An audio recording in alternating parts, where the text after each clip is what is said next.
She spent 11 years answering his phone, fetching his coffee, and absorbing his contempt in silence. He called her the help in front of the entire boardroom on the day he fired her, and told her to be grateful he hadn't done it sooner. What he didn't know was that 6 hours earlier, at 5:15 that morning, his signature had already stopped mattering, because the company he thought he owned, the one with his name in chrome letters 11 stories above the street, belonged, as of that morning, to her. Stay until the end, because the moment this woman lifts her eyes in that boardroom and says 4 quiet words back to him is a moment you will not forget by the time the video ends. If you've ever been the smartest person in a room that refused to see you, you already know exactly what's coming. Like this video, subscribe if you want more stories like it, and tell me in the comments, would you have said a single word to warn him, or would you have let him walk straight into it? Here's how it happened. The city was Houston, and the building was called Bryce Tower. 41 floors of black glass rising over the energy corridor, with the name Bryce Global Holdings mounted in brushed chrome above a lobby that smelled permanently of fresh-cut flowers and old money. From the outside, it looked like a company at the height of its power. From the inside, anyone paying attention could see the cracks spreading through the foundation like hairline fractures in ice a week before it breaks. Daniel Bryce ran that company the way he ran everything else in his life, loudly, and with the absolute conviction that the world existed to confirm what he already believed about himself. He was 46, silver at the temples in a way his stylist made sure photographed well, and he had inherited the shipping and logistics empire from his father 8 years earlier with the swagger of a man who assumed inheritance and talent were the same thing. They are not. And Daniel was about to learn that the hardest way a man can learn anything. Because 2 floors below his glass office, at a desk with no nameplate, sat the woman who had quietly been keeping Bryce Global Holdings breathing for over a decade. Her name was Amara Okafor. She was 41 years old, Nigerian-born, with a stillness to her that people mistook for meekness and a memory that missed nothing. She wore her natural hair pulled back low, plain cardigans in muted colors, and a single strand of red coral beads at her throat that she never once took off. Not for meetings, not for weather, not for anyone. Most of the executives on the top floor did not know her last name. They knew her only as Daniel's assistant, the quiet one, the one who always had the right document ready before anyone asked for it and never seemed to want credit for any of it. What none of them knew, what not one soul in that gleaming tower suspected, was that the woman refilling their coffee pots and correcting their shipping manifests already owned more of the maritime trade routes running through the Gulf of Guinea than Bryce Global Holdings did. And in 6 hours she would own Bryce Global Holdings too. But before we get to the boardroom, and before we get to the 4 words that would end a marriage and a man's illusion of himself in the same breath, we need to go back. Because a woman does not build the kind of quiet, devastating power Amara carried without a story behind it. And hers began 9,000 miles away, in a market town outside Enugu, Nigeria, at the knee of a woman named Ineni Chidinma, the grandmother who raised her, and the only person who ever told Amara the truth about her own worth before it was almost too late to matter. Amara's mother died when she was 5. Her father remarried within the year, to a woman who made it clear, in the particular quiet cruelty reserved for stepchildren, that Amara was a guest in her own home. So her grandmother took her in without a single word of complaint, the way some people simply absorb the weight other people refuse to carry. Ineni Chidinma sold fabric and spices in the open market, and she was known across 3 villages for one unbending rule. She never, under any circumstance, gave a customer a lower price just because they pushed. Amara was 8 years old the day she watched a wealthy trader try to talk her grandmother down on a bolt of indigo cloth. Laughing as he did it, certain the old woman selling from a wooden stall would simply fold the way desperate people usually do. Ineni Chidinma folded the cloth back over her arm instead and told him, in a voice that never rose above conversational, that the price he was offering was an insult, not an offer, and that insults did not purchase anything in her stall. The man left in a huff. He came back 2 days later and paid in full, because no one else in the market carried indigo dyed the way she dyed it, and he knew it. That night, walking home under a sky thick with stars neither of them could afford to waste time naming, her grandmother told her something Amara would carry in her chest for the next 33 years. A woman who explains her worth is already losing it. Let your work speak. Let your patience speak. And never, for anyone, discount what you know you are. She gave Amara a strand of red coral beads that had belonged to her own mother, cracked in one place from a fall decades earlier but never replaced, because Eneni Chidinma believed a thing that had survived breaking and kept its shape was worth more than a thing that had never been tested at all. Amara wore those beads from that night forward. She would wear them through university in Lagos, through her first losses, through a wedding, through a grief no one around her would ever learn about until it was far too late to matter to the man who caused it. She met Daniel Bryce at 26, during a 6-month logistics fellowship in Houston that was supposed to send her home to Lagos with a certificate and a line on her resume. Instead, she met a hungry, restless 28-year-old heir who hadn't yet inherited anything, working nights at his father's failing freight company, because his father was too proud to admit the business needed saving. Amara believed in him before there was a single reason to. She helped him restructure 2 collapsing supply routes using nothing but a legal pad and the trading instincts her grandmother had drilled into her since childhood. Within a year, those 2 routes were the only profitable lines the company had left. They married 18 months later, in a small ceremony neither of their families fully approved of. His mother because Amara was, in Eleanor Bryce's words, not what people expect to see standing next to a Bryce. And Amara's family because she was marrying a man with more debt than sense and staying in a country 9,000 miles from home to do it. Amara didn't care what either family thought. She had watched Daniel work 18-hour days trying to save his father's name from ruin, and she mistook that desperation for character. It would take her 16 years to understand the difference. For the first several years of the marriage, she worked beside him. Not for a paycheck, but because there was no clean line between the business and the household in those lean years. She did his books at their kitchen table until 2 in the morning while he slept, because someone had to, and because she had learned from her grandmother that dignity and invisibility could occupy the same body without contradiction.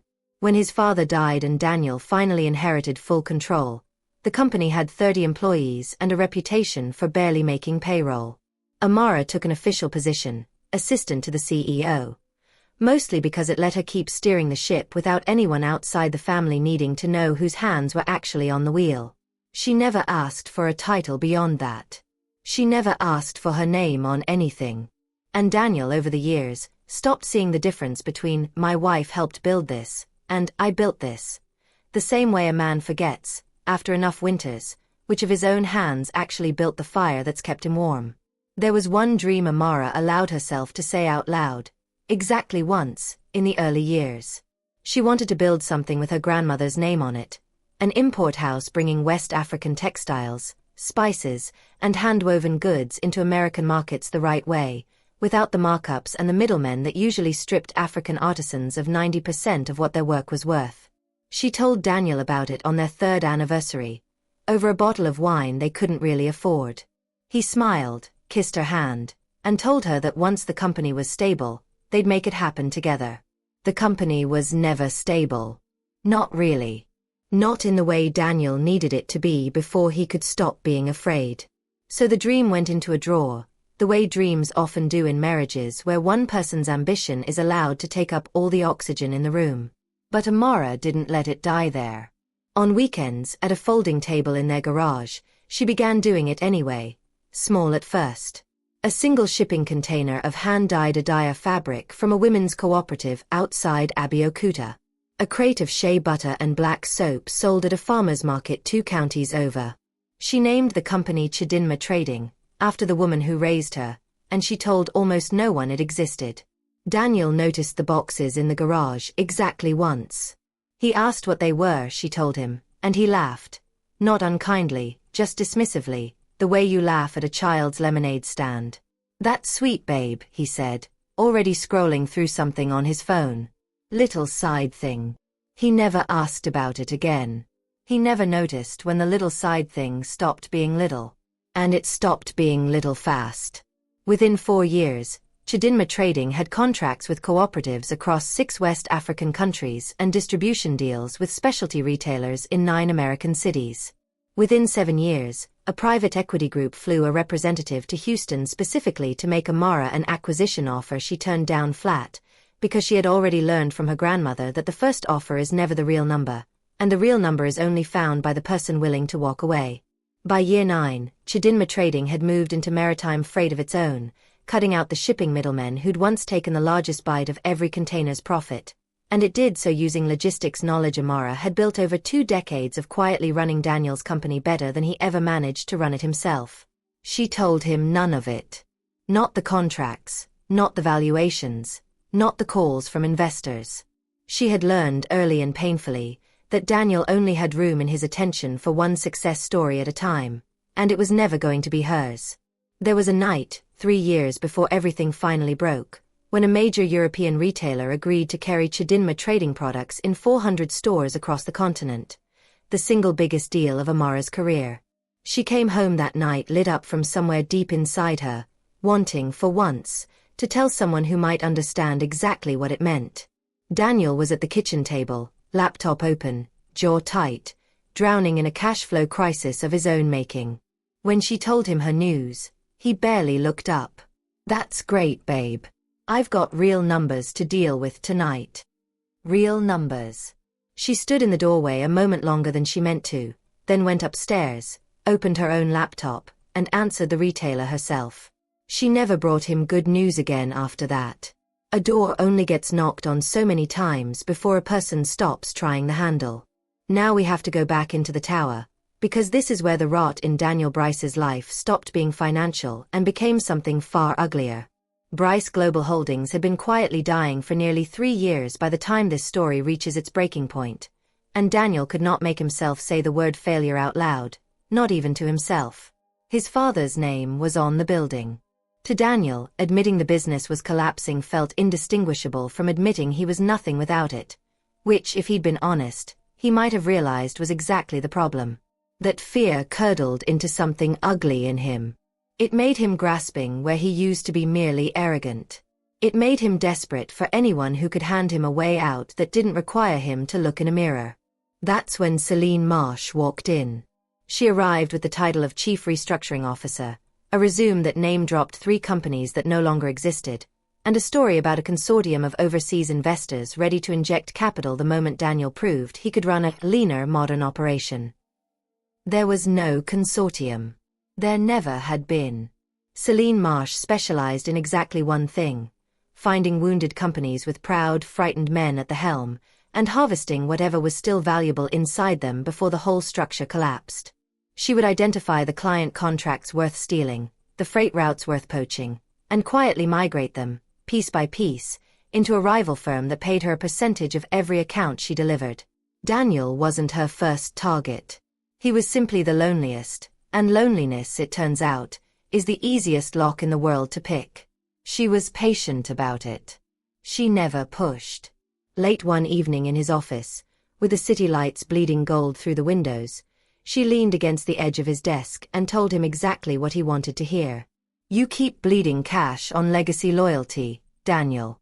Half this floor is dead weight your father hired out of sentiment. The investors want to see hard decisions. Show them a leaner company and the capital moves fast." Then she softened it, the way people like her always do right before the real damage lands. "You're the only one in this building who actually sees the whole board. You always have been." He believed her, because she was saying out loud the exact flattering lie he most needed to be true. Somewhere in the weeks that followed, the late-night strategy sessions turned into something else entirely, and neither of them bothered very hard to hide it. His mother saw it happening and blessed it without ever saying so directly. At a family dinner, Eleanor Bryce set down her fork and told her son, in front of everyone, that Amara had always been a bit much of a project for this family, and that a man who ran a company the size of Bryce Global deserved a wife who photographed like it. To Eleanor, Amara had never stopped being the foreign girl her son married before he had anything worth protecting. Celine, on the other hand, wore the right labels, dropped the right names at the right country club luncheons, and looked, to Eleanor's eyes, exactly like the picture she wanted framed above her son's next decade. Only once did Amara try to warn him. She'd quietly pulled the filings on the rival firm Celine kept praising, and the numbers told a story that had nothing to do with rescue capital. She set a folder beside his plate one night and said gently, "Daniel, whoever these backers are, they can't deliver what she's promising. Please slow down and look at this. He glanced at the folder the way a man glances at a child's crayon drawing handed to him at a business dinner. You handle logistics, he said. Let the strategist handle strategy. He never opened it. That was the last time Amara offered that man the truth for free. She learned about the affair the way most people eventually learn the truth, in small, jagged pieces that arrive long after the damage is already done. A hotel receipt left in a jacket pocket. A message glowing on a phone screen he forgot to turn face down. A perfume that wasn't hers, riding home on his collar past midnight. She didn't scream. She sat at her kitchen table, turned the coral beads slowly between her fingers, and felt something in her chest go from burning to ice to a stillness with no floor underneath it at all. They kept sleeping in the same bed for months after that, backs turned, a canyon of cold sheets between them, and Daniel mistook her silence for peace. It was not peace. It was a woman doing the kind of accounting no spreadsheet can capture. 16 years of being talked over, dismissed, and quietly erased from her own life's biggest accomplishments, arriving all at once at a final total. Somewhere in those long, silent nights, the marriage actually ended, long before any paperwork would ever say so. Everything that came after was simply the world catching up to what her heart had already settled. Here is what Daniel never knew, what he had been far too consumed with his own unraveling to ever notice. 5 years earlier, during the worst stretch of the company's decline, Amara had been pregnant. She lost the baby alone, in a hospital room at 2 a.m, on a night her husband didn't answer his phone because he was across town chasing a deal that fell apart by sunrise anyway. He came home smelling faintly of someone else's cigarettes and asked, almost as an afterthought, why the house was so dark. She told him she wasn't feeling well. She never told him the rest.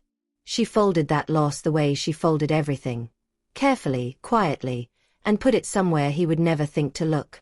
So when the affair finally surfaced, Amara didn't shatter the way a fresh wound shatters.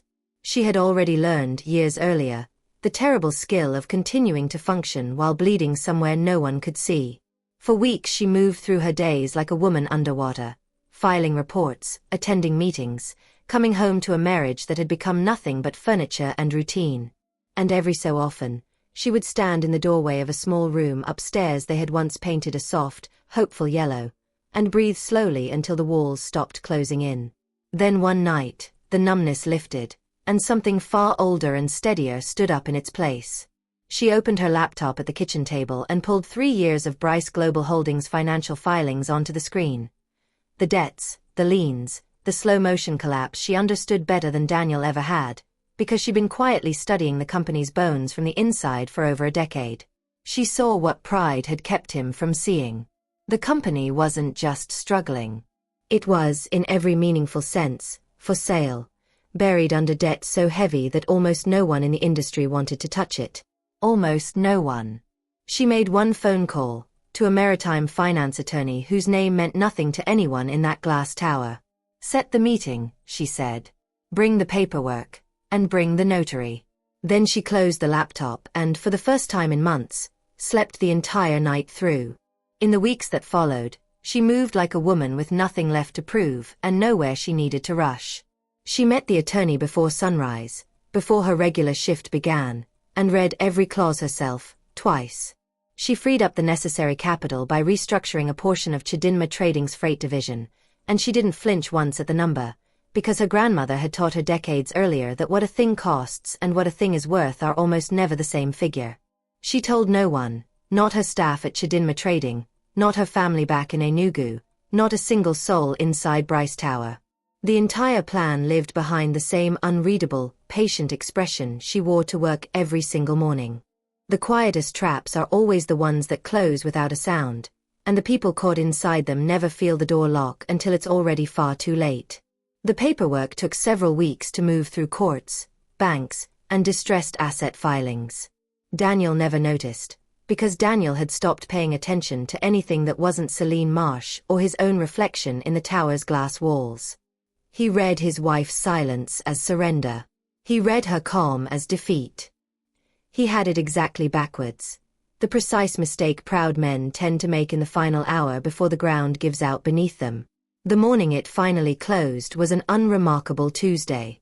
The attorney slid the final page across a polished conference table. Mrs. Bryce, once this signature is notarized and the filing is timestamped, ownership of Bryce Global Holdings transfers in full to Chidinma Holdings. There's no appeal window. It becomes effective immediately. Amara read every line herself before lifting the pen. She signed without a single moment's hesitation. The notary pressed the seal into the page with a firm, final click. Congratulations, Mrs. Bryce. As of 5:15 this morning, Chidinma Holdings is the legal owner of Bryce Global Holdings. The tower, the fleet, the freight contracts, all of it. She had just become, quietly and without a single headline, the owner of a $19 billion company, purchased out of its own crushing debt for a fraction of what it would have cost a year earlier. Less, in fact, than the value of the yacht Daniel had bought Celine as a birthday gift the previous spring. Then she drove to work. She let her husband humiliate her that morning over a shipping dispute that wasn't remotely her fault, in front of half the floor, because there was one more room she needed him to walk into entirely on his own, with absolutely no idea what waited for him inside it. That room opened at 3 o'clock. Daniel had called an all-hands meeting in the top-floor boardroom, the one with the wraparound windows and the long glass table imported from Milan, because he had an announcement to make, and Daniel Bryce had never once in his life been able to resist an audience. He planned to unveil what he was calling the new direction, a wave of layoffs dressed up in the language of vision, every slide bearing Celine's fingerprints. And he had decided, in the ugly logic of a desperate man performing strength, to open the meeting by firing the longest-tenured, least visible name on the entire payroll, right there in front of everyone. His own wife. The employees filed in and lined the walls. Eleanor Bryce took a seat near the front, pearls in place, chin lifted like a woman attending a coronation. Celine stood at Daniel's right hand, phone already raised, filming, for internal culture content, she'd say later if anyone bothered to ask, though everyone in that room understood exactly what kind of content it actually was. Amara arrived last and stood near the back by the door, her bag over one shoulder, the coral beads resting against her collarbone, her face giving away absolutely nothing. Daniel didn't wait. He never let a room settle before he struck.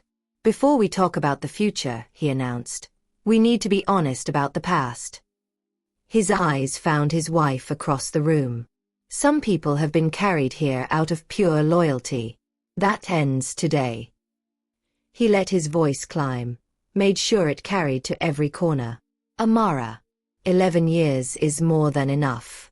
You've been invisible in this company since before half these people were hired, and I cannot build something new while I'm dragging dead weight behind me. He paused, letting the words land with all the teeth he intended them to have. Clear your desk. Celine's phone drank in every second of it. Eleanor's thin smile bloomed into something close to pride. No one in the room dared to breathe. A young analyst near the window stared hard at his own shoes. An older freight coordinator by the door closed his eyes as if the sentence had struck him personally, because it very nearly had. Amara didn't move toward the exit. She simply nodded once. The same small, unhurried motion she'd given him that morning over the shipping dispute, the nod of a woman confirming a fact she'd already accepted long ago. Then she spoke, and her voice was so level, so unbothered, that it pulled every single head in the room toward her at once. Are you finished, Daniel? He blinked. Excuse me. I asked if you were finished. She walked forward, unhurried, and set her bag down on the long glass table. She drew out a slim folder. Because I have an announcement of my own.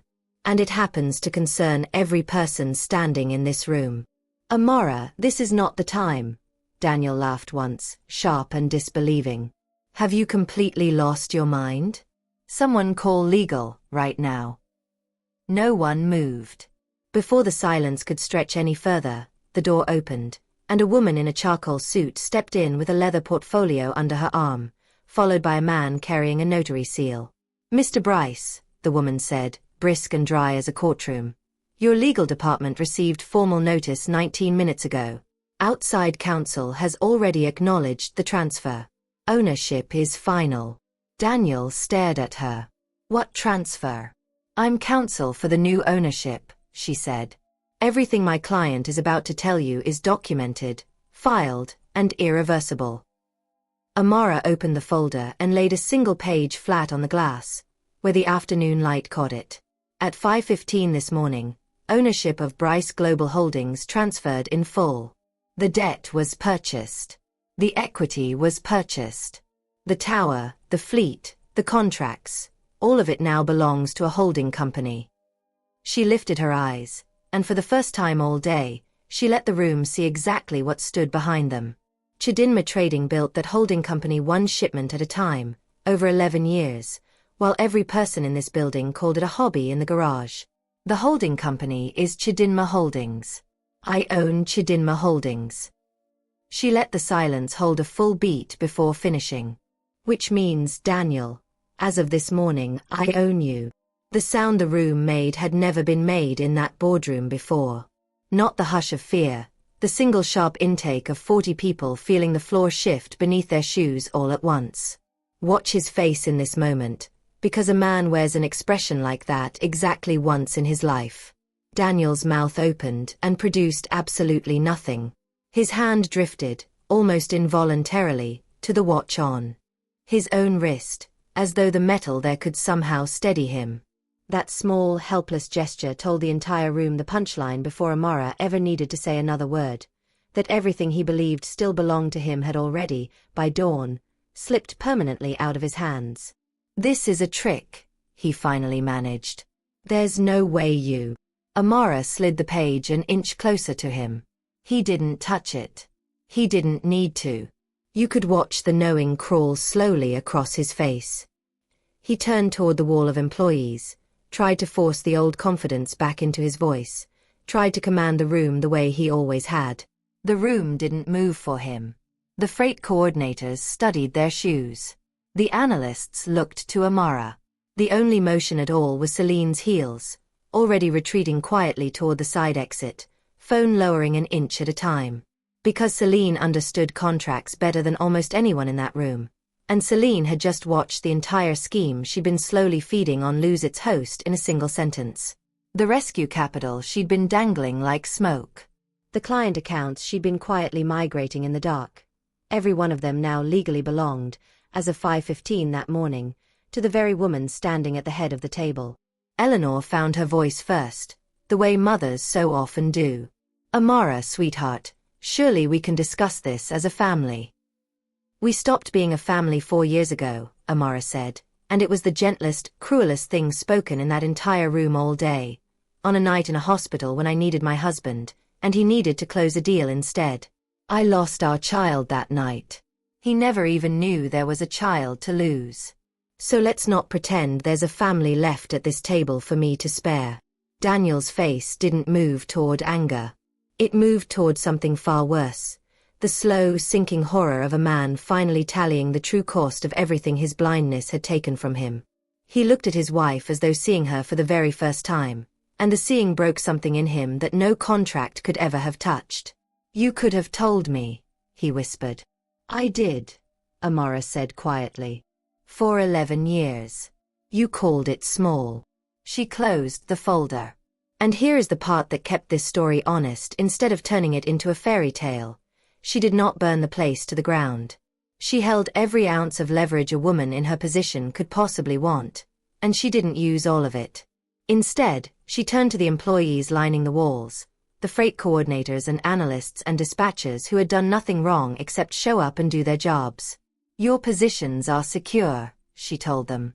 The ships sail Monday. Every vendor gets paid this week. Nobody in this room loses their living over what one man and I couldn't fix between us. She had chosen to protect the very staff her husband had wanted to gut, which meant she could never bring the full weight of consequence down on him without it landing on innocent people too. Mercy has a price. She paid that one with her eyes wide open. Then she looked at her husband one final time across the glass table. You have 30 days to clear your father's office. I'm keeping his name on the building. He earned it. You never did. A single sound cracked the silence. The young analyst near the window began, softly, to clap. Then the freight coordinator by the door joined him, and then a dispatcher, and then a dozen more, until the whole wall of employees was clapping. Not a roar of triumph, but the low, uneven sound of ordinary people watching a long overdue debt finally come due. It frightened Daniel far more than any shouting ever could have. Amara didn't smile. She lifted her bag off the glass and walked the full length of that boardroom toward the door, past the mother who had nothing left to say, past the man she had married in a small church years earlier when neither of them owned anything but nerve and hunger. At the threshold, she paused. Not for effect, but because her fingers had found the coral beads at her collar out of pure habit, the way they had 10,000 times before. Then she stepped through, and the door eased shut behind her, and the click it made was the softest sound in the entire room. Real life rarely ties its endings into a clean bow, and this story won't pretend otherwise. Celine didn't fall at all. Not really. While Daniel stood frozen at the head of that table, she was already out the side door, phone pressed to her ear. She'd spent months quietly mirroring the Bryce client accounts into her rival firm's system, and that theft had cleared long before Amara's ownership was ever finalized. By the time anyone thought to come looking, Celine had a fresh title 2 states away, a signing bonus already deposited, and a lease on an apartment nowhere near Houston. She took the single largest account left standing with her on her way out, the one that might have made Amara's first year running the company an easy one. Sometimes the smoothest hands are exactly the ones the law never quite manages to close around, and this story won't dress that up prettier than it actually was. Daniel fell the hardest, but not into ruin, into something slower and heavier than ruin. Amara wasn't built to leave a man destitute, even one who had plainly earned far worse, so a modest settlement let him land on his feet. But the name he'd tied his entire identity to now belonged, legally and permanently, to his wife. His father's gold letters would stay above the door because she willed it there, not because the son had ever saved a single thing. Daniel moved into a rented apartment across town and took a mid-level job at a competing firm, answering to men 15 years younger than himself. Every morning on the highway, he passed freight trucks bearing a logo he no longer had any claim to, and he had to wonder every single time whether they were hers. The cruelest sentence a proud man can serve isn't losing everything all at once. It's being left with just enough life to spend the rest of it doing the math on everything he threw away. Eleanor Bryce fell in the one place she'd built her entire existence around, her standing among people who had never truly liked her, only tolerated her position. The story moved through her social circle the way these stories always do, faster than any truth and twice as far, and it did not travel kindly for the mother who had smiled while her son publicly humiliated his own wife. The invitations thinned. The lunches stopped returning calls. There was a charity gala that winter, the one she had co-chaired for 9 years running, and her name appeared nowhere on that year's program. She went anyway, stood near the bar in her pearls, and watched women she'd known for 2 decades find urgent reasons to be facing the other direction. She left before dessert. On the drive home, she passed the tower glowing gold above the freeway, and understood, for the first time in her life, that it only glowed there by the grace of the very woman she had smiled past while her son destroyed himself. And Amara walked out of that boardroom the owner of everything she stood on, and she was not untouched by any of it. This story won't let you believe otherwise. She carried a scar out of that tower that no deed or signature could ever fully close. A marriage she had once fought hard to save, ended by her own honest hand, and a grief from a hospital room 5 years earlier finally spoken aloud after half a decade of carrying it in silence. Winning back the company never handed her back the hungry, honest 28-year-old from the fellowship program.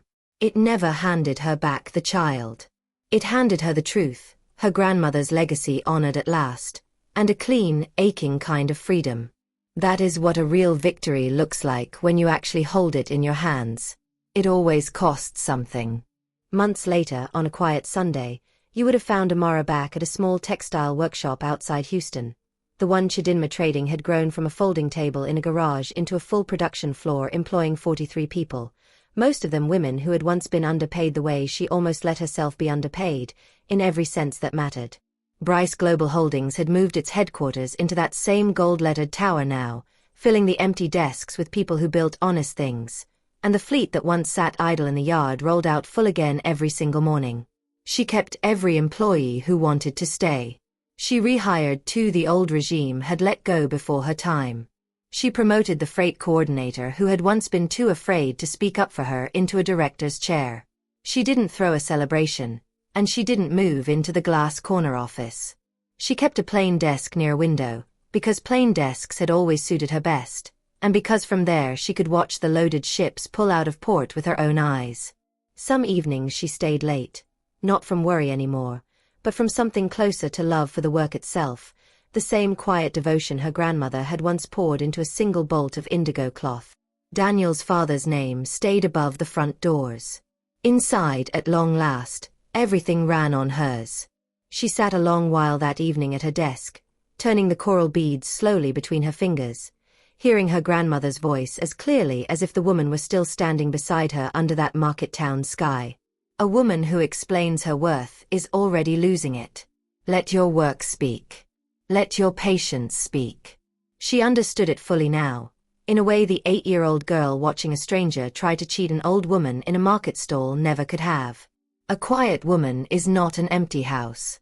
She is a home with a deed held close against her chest, and the lights burning steadily in rooms most people were never once invited to enter. If there's a single thing worth carrying away from this story, let it be this. A person's true worth is built slowly, quietly, in the hours nobody is watching, and it can never, not by anyone, be priced by the people too proud to lift their eyes and see the whole picture standing right in front of them. The ones who call you small are only confessing the limits of their own vision. They are telling you nothing at all about how far you're actually capable of going. If Amara's story moved something in you tonight, do one thing before you leave. Subscribe, and share this with someone who needs to hear that their worth was never anyone else's to decide. And leave me one word in the comments, just the word "seen," if this story found you exactly where you needed it. I read every single one. Take good care of your own patient hands. I'll see you in the next story.